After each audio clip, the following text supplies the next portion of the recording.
reporting from Missouri this week, and I have the privilege of spending time here with Gary Delancy, who's the Vice President of Software Development here at DSI. And DSI just made, for the first time, Gartner's Magic Quadrant for Mobile Application Development Platform, in large thanks to Gary. So Gary, a couple questions for you if you would. I want to start right off the bat thanking you for sharing your insight. How long have you been here at DSI? I've been with DSI almost 20 years. 20 years? Most of us in mobile space have not even known about mobility for that long. Correct. So let me ask the first question, what did mobility look like 20 years ago? So mobility didn't really exist 20 years ago. Okay. We started doing mobile and in-premise mobile about 18, 19 years ago. Okay. Mobility at that time was in your warehouse. Okay. Being able to access your business systems from the floor, shop floor, or the warehouse floor. And mobile devices though? Sure, big change. Back in those days you could get something that was hardwired into your network for time capture, but that was about it. RF devices showed up a few years later, bash devices. Mm-hmm. So big change. So over the last 2 decades that you've been involved with data collection and now a lot of mobile stuff, how have you seen the progression of technology?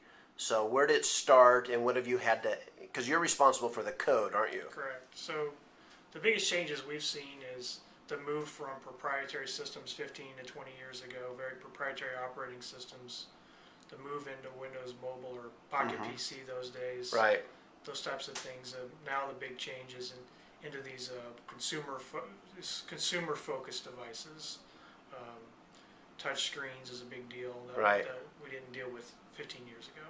So what have you had to do different on a coding perspective, let's just say over the last 5 years, to start supporting this new world of consumer devices? Okay. The biggest change is hiring a plethora of different types of developers to support the different platforms. Okay.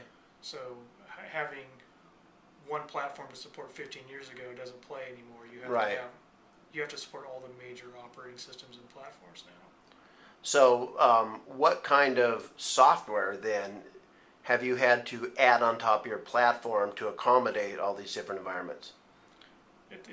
We handle most of that for our clients. So we hire the developers on those different platforms. Right. We've had to integrate in database engines on the devices that weren't there before. A little bit of device management is a little bit of a push as well. Okay. So you guys have an integrated development environment, right? Correct. So what do you have to do there? Do you have a build once, deploy to multiple devices? I mean, what's that take to actually do that? Right. So we've extracted all that work away from our customers. Okay.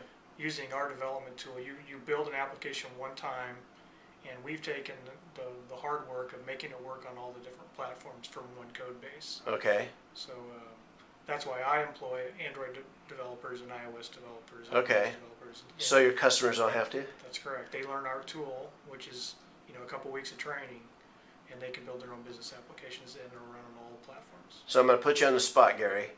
What's your thoughts on HTML5? What role is it going to play going forward? Okay, so HTML5, I think it's a great idea for browser-based applications, business applications, and for people who can support and develop native applications like we do. It doesn't have a big play yet.